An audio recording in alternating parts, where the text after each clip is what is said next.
Hello guys, welcome to my channel mister వింటాగీస్.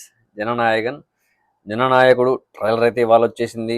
మనం ఇదే cinema already చూసేసాం, Balakrishna గారిది భగవంత్ కేసరి. మనకు తెలుసు ఈ సినిమా ఆల్రెడీ మొత్తం చూసేసాం. సినిమా మనకు తెలుసు ఎట్లా ఉంది, ఏంటి కాన్సెప్ట్, సినిమా ఏ విధంగా ముందుకెళ్తుంది, ఏ విధంగా క్లైమాక్స్ ఉంది, ఏ విధంగా మన స్టోరీలో తీసుకెళ్తుంది, ప్రతి ఒక్కటి కూడా అనిల్ రావిపూడి గారిలో అనిల్ అనిల్ రావిపూడి గారి సినిమా కెరీర్ లో బెస్ట్ వర్క్ అని చెప్తాను. ఎందుకంటే భగవంత్ కేసరి అంత మంచిగా అంత బాగా తీశారు సినిమాది.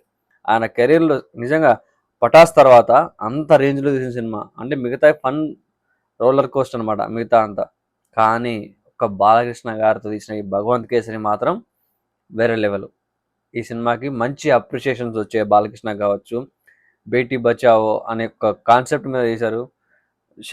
బేటీకో షేర్ బనావో, సారీ బేటీ బచావో, బేటీకో షేర్ బనావో ఒక కాన్సెప్ట్ మీద సినిమాని తీసుకెళ్ళి ఎక్కడో పెట్టారు. అంటే అమ్మాయిల గురించి, అమ్మాయిలు లైఫ్స్ గురించి, వాళ్ళు ఎలా స్ట్రాంగ్గా ఉండాలి, వాళ్ళ ధైర్యం ఎలా ధైర్యంగా ఉండాలి, ఇవన్నీ చూపించారు అనమాట. వాళ్ళని ఎలా ముందుకు తీసుకెళ్ళాలి, అన్నిట్లో ఎలా ప్రోత్సహించాలి, చాలా చాలా చూపించారు ఈ సినిమాలో. సో ఇదే అందుకే చాలా చాలా చాలా మంది కనెక్ట్ అయింది. అలాగే ఈ సినిమా కొన్ని కొన్ని అవార్డ్స్ కూడా గెలుచుకుంది ఈ కాన్సెప్ట్కి కావచ్చు. సో నాకైతే సినిమా బాగా నచ్చింది భగవంత్ కేసరి. మీకు ఎలా అనిపించింది అనేది నాకైతే కరెక్ట్గా తెలియదు. మీ ఒపీనియన్స్ అయితే చెప్పేసేయండి. సో ఆ సినిమా ఈ సినిమా రీమేక్ చేస్తున్నారు. వాళ్ళ రీమేక్ చేయడం ఒక విషయం అయితే, తమిళ్లో వదులుకోకుండా సేమ్ అదే సినిమానే మన ముందు తీసుకొచ్చి వదలడం ఇంకో గొప్ప విషయం. అది కూడా సంక్రాంతి లాంటి కాంపిటీషన్ టైంలో ఫుల్ మూవీస్ ప్యాక్ అయిపోయినాయి అనమాట. ఈ తమిళ్ 2 మూవీస్ ఉన్నాయి, కార్తికేయది ఈయనది కలిపి మొత్తం 7 సినిమాలు అయిపోతాయి ఈ సంక్రాంతికి. ఇప్పుడు విజయ్ దళపతి గారి సినిమాల్లో ఇది లాస్ట్ సినిమా. ఈయన లాస్ట్ సినిమా రీమేక్ కాకుండా ఒరిజినల్ మూవీకి చేయొచ్చు కదా అని చెప్పి కూడా చాలా మంది ఒపీనియన్స్ షేర్ చేస్తున్నారు. మరి ఈయన రీమేక్ ఎందుకు సెలెక్ట్ చేసుకున్నారు అన్న విషయం నాకు కూడా తెలియదు. సో మమితా బైజు క్యారెక్టర్, మన శ్రీలీల క్యారెక్టర్ మమితా బైజు ఇక్కడ, అక్కడ బాలకృష్ణ గారు, ఇక్కడ విజయ్ దళపతి.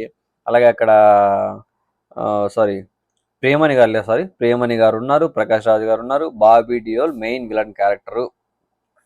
సో ఇలా ఈ క్యారెక్టర్స్ అన్ని కవర్ చేశారు. చాలా చాలా బాగా వచ్చినాయి. అంటే అన్ని యాప్ సెట్ అయిపోయినాయి అనుకోండి. కానీ ఇందులో కొన్ని సీన్స్ డిఫరెంట్గా అనిపించినాయి. ట్రైలర్ చూసిన ప్రకారం పోలీస్ గెటప్ ఉంది, అలాగే వార్నింగ్ సీన్స్ ఉన్నాయి, ఫైట్ సీక్వెన్స్లు ఆల్మోస్ట్ సేమ్ ఉన్నాయి. ఆ ఏదైతే ఫ్యాక్టరీ ఉందో ఆ ఫ్యాక్టరీ సెటప్ ఉండే ఫైట్ బాలకృష్ణ ఇంకొంచెం ఎలివేషన్ అవి వేరే పెట్టారు అనుకోండి, ఇక్కడ వేరే విధంగా పెట్టారు. సో ఆబ్వియస్లీ పవర్ ప్యాక్ ఉంటుంది. విజయ్ దళపతి అన్న కూడా ఫైటింగ్ సీక్వెన్స్ కాబట్టి ప్రతి ఒక్కటి కూడా పవర్ ప్యాక్ ఉంటాయి. మంచి ఫైర్ బాగుంది. ఇంత మంచి యాక్షన్ మూవీ లాగా కరెక్ట్గా అయితే సెట్ అయినాయి అన్ని ప్రతి ఒక్కటి. కాకపోతే కొంచెం డివైడ్ చేశారు, అంటే కొన్ని మార్చారనిపించింది. నాకు తెలిసి విజయ్ దళపతి గారు నెక్స్ట్ రాజకీయాల్లోకి వెళ్తున్నారు కాబట్టి దానికి తగినట్టుగా కొన్ని రాజకీయాలకు సంబంధించిన సీన్లు కూడా యాడ్ చేసినారేమో అని నాకైతే అనిపించింది ఈ ట్రైలర్లో చూపించిన ప్రకారం. మరి ఆ రాజకీయాల కోసము, రాజకీయాల గురించి మాట్లాడము, వాళ్ళని పట్టుకోవడము, వాళ్ళందరినీ వార్నింగ్లు ఇవ్వడము, వాళ్ళని కొట్టడము, ఒక దగ్గర వేసి ఆ రాజకీయ నాయకులకు అడ్డం పడ్డము, మీరు రాజకీయ నాయకులు అయ్యండి ప్రజలకు సేవ చేయకుండా దోచుకుంటారా అని చెప్పి కొట్టే సీన్స్ ఇవన్నీ పెట్టారు లాస్ట్లో. మనకు లాస్ట్లో వరకు చూస్తే ట్రైలర్ అర్థమైపోయింది. మరి సినిమాలో కూడా ఇవన్నీ ఉంటాయి కాబట్టి ఖచ్చితంగా ఇది రాజకీయాలను ఉద్దేశించి పెట్టారేమో అయితే నాకైతే అనిపించింది. మరి ఖచ్చితంగా అనుకుంటాను నేను కూడా. సో మీరు చూసిన కనుక ఏమనిపించింది, నిజంగా నేను అనుకునేది నిజమా కాదా, మీకు అలానే అనిపించిందా కింద కామెంట్లు చెప్పేసండి. అలాగే విజయ్ దళపతి గారు లాస్ట్ సినిమా కాబట్టి ఈ సినిమా ఎలాగైనా సక్సెస్ అవ్వాలి, మంచి హిట్ కొట్టేసాలి. ఇంకా ఆయన చేస్తారో లేదు తర్వాత విషయం. నాకు తెలిసి లాస్ట్ సినిమా అని చెప్పి ఆయన అనౌన్స్మెంట్ కూడా ఇచ్చేశారు మలేషియాలో జరిగిన ఒక ఈవెంట్లో.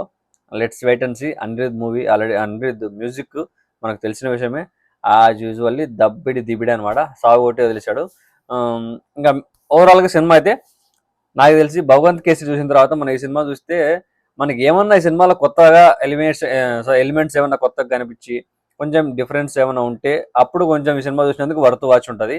లేదు అంటే మనం భగవంత్ కేసరి చూసిన తర్వాత మళ్ళీ సేమ్ ఇదే సినిమాలో అవే సీక్వెన్స్లు అవే కంప్లీట్గా సేమ్ ఉంటే మాత్రం అది చూసినా ఒకటే కాబట్టి మనం ఆల్రెడీ చూసాం కాబట్టి ఇది చూసినా పెద్ద ఫీల్ ఉండదు. ఆ ఫీల్ అయితే ఉండదు, ఆ థ్రిల్ ఉండదు. విజయ్ దళపతి ఏమంటే హీరో మారుతారు, విజయ్ దళపతి యాక్షన్ సీక్వెన్స్లు చూసుకోవచ్చు. ఆయన డిఫరెంట్గా ఉంటే బాలకృష్ణ గారు డిఫరెంట్ కాబట్టి సో అక్కడ కంపారిజన్ ఉండదు కాబట్టి సెట్ అయిపోద్ది అంతేగా. శ్రీల క్యారెక్టర్ ఇప్పుడు మనం క్యారెక్టర్ కంపారిజన్ చూసుకోవాలి అంతేగా. నాకు తెలిసి అక్కడ వేసిన తర్వాత ఇప్పుడు ఆ సినిమాని తీశారు కాబట్టి మనం ఒకవేళ స్టోరీ సేమ్ అయితే క్యారెక్టర్స్ ఎలా ఉంటాయి అని ఆ కంపారిజన్స్ మాత్రమే మనం అర్థం చూడాలన్నమాట. ఇప్పుడు మమితా బైజ్ ఎలా చేసింది, అక్కడ శ్రీలు ఎలా చేసింది, ఇక్కడ బాలకృష్ణ ఎలా చేశారు, అక్కడ విజయ్ దళపతి ఎట్లా చేశారు. సో ఇలా క్యారెక్టర్ కంపారిజన్స్ వచ్చేసాయి అనమాట, అంతకంటే ఏం లేదు. సో అదనమాట. నాకైతే ఓవరాల్గా ట్రైలర్ వరకు అయితే మాత్రం ఏదో కొంచెం డిఫరెన్స్ అయితే అనిపించింది. మరి సినిమా వచ్చిన తర్వాత దాని గురించి డిస్కషన్ చేసుకుందాం. మీకు అనిపించింది కింద కామెంట్ చేయండి. నా ఛానల్ సబ్స్క్రైబ్ చేసుకొని లైక్ చేయండి, షేర్ చేయండి, అలాగే కామెంట్ చేయండి. Love you all.